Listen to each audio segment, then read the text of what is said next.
بسم الله الرحمن الرحيم. السلام عليكم ورحمة الله وبركاته. waxaa caawa magaalada Ankara lagu soo gabagabeeyay shir lagu kulansiiyay madaxweynaha Jamhuuriyadda Federaalka Soomaaliya Mudane Xasan Sheekh Maxamuud iyo ra'iisul wasaaraha dalka Jamhuuriyadda Ethiopia Abiy Ahmed kaas oo garwadeen ka ahaa madaxweynaha Jamhuuriyadda Turkiga Recep Tayyip Erdogan. kulankan oo saacado badan qaatay ayaa waxaa labada dhinac ay ku heshiiyeen iyadoo lagu saleynayo warmurtiyeedka wadajirka ah ee shirka ka soo baxay dhammaan arrimihii la isku hayay sida heshiiskii khilaafka dhaliyay in meesha laga saaray ayna yihiin taariikh tagtay labada dalna ay u bilaabanayso bog cusub oo ku saleysan isqadarin iyo dhowrista qarannimada madaxbanaanida midnimada iyo wadajirka dhuleed ee labada dal. caawa gabal madow ayaa Soomaaliya u dhacay caawa oo taariikhda ku beegneyd 11 bishii 12 2024 Soomaaliya gabal madow ayaa u dhacay halka Addis Ababa oo ah caasimada dalka Ethiopia laga dabaaldegayaan caawa laga seexanaynin sidoo jeedaanba hore waxaan idinku sheegay Abiy Ahmed inuu Xasan Sheekh Maxamuud bariyayo inuu la kulmo oo Erdogan uu ku dhina dhaxdhaxaadi si badda aanu guddoonsiyo halkaasi oo uu rabay in uu Abiy Ahmed Jubbaland iyo maamul goboleedii iyo wax noocaas uu soo garab galin halkaasi oo uu kula jiray xifaartan Muuse Bixi oo uu rabay Xasan Sheekh Maxamuud ka badda bixinaya inuu isagu u noqdo caaw intii Soomaali waan salaama oo madaxa xanuunaya sariirtooda ciil jiifo qaasata dhalinyarada waa salaama dhiiga leh oo wadan jaceylka ka buuxo waliba shirki waxa shir ma dhigi karne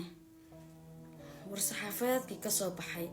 kii Urdankaanka ahaa iyo Abiy Ahmed iyo ikiina matalay madaxweynaha isku sheegay Xasan Maxamuudka degdeg sawirkan oo jeedin waa sawirka madaxweynaha Xasan Sheekh ee madaxweynaha dalka Soomaaliya iyo madaxweynaha dalka Turkiga iyo madaxweynaha dalka Ethiopia haddaba Ethiopia waxay hor u sheegtay xeelad iyo xoogba inay ku heli doonto bad haddii xeelad ku weeso inay xoog ku heli doonto hadda caawa Ethiopia waxa uu rumooday riyadeedii oo intaasna waxay raadinaysaa bad inay hesho caawa waxa loo saxiixay badda Soomaaliya si aan ku arkayno Facebookida iyo Twitterada haddaba hadda waxba ka ogeyn muuqaalkan waxa gaarsiisaa meel si ogaadaan dhalinyaro badan oo Soomaaliyeed waxaa si rasmi ah loo shaaciyay in Mudane Xasan Sheekh Maxamuud uu aqbalay inuu ka qayb galo shirkan Abiy Ahmed iyo Erdogan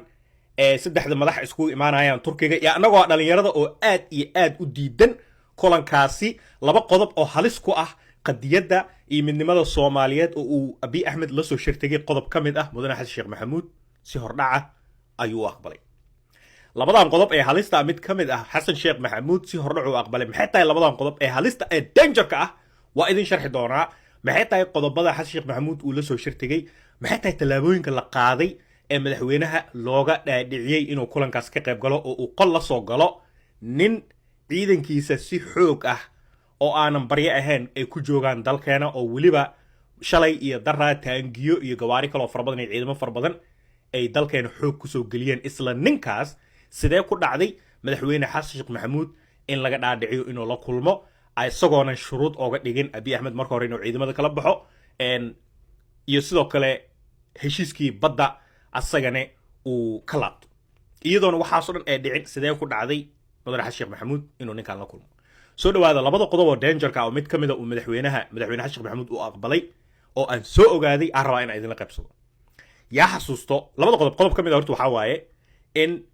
Abiy Ahmed uu rabo inuu ka dhaadhiciyo Xasan Sheekh Maxamuud iyo dawladda hadda joogto in saddex dekedood oo civil ah oo military ahayn laga siiyo dhulka Soomaaliya mid waa Kismaayo mid waa Hobyo mid waa Sayla madaxweynaha Soomaaliya waxa la iskugu daray bahdil iyo ceeb ayaa la iskugu daray waliba waxa lagu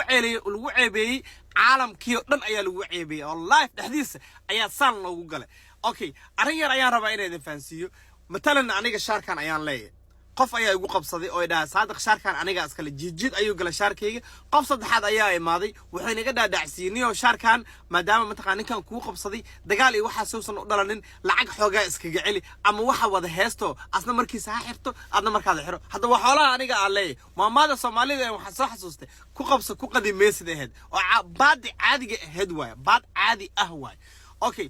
وهجاك داوديان war-saxaafadeed ayaa ka soo baxay kulankii u dhaxeeyay Soomaaliya Ethiopia oo ay dhexdhexaadinaysay Turkiga kulanka madaxweyne Xasan Sheekh Maxamuud iyo ra'iisul wasaare Abiy iyo waliba madaxweyne Erdogan ayaa kulmayay waxaana lagu heshiisiinayay Soomaaliya Ethiopia haddaba war-saxaafadeed ayaa ka soo baxay laba qodob oo muhiim ah ayaan soo qaadanaya ayaan idinla wadaagayaa inta kale oo dhan waa iska maalayacni haddaba labadaa qodob waa laba qodob aan soomaalida shacabka soomaaliyeed dan aan ugu jirin sidoo kalena sida shacabka soomaaliyeed rabeen aysan noqonin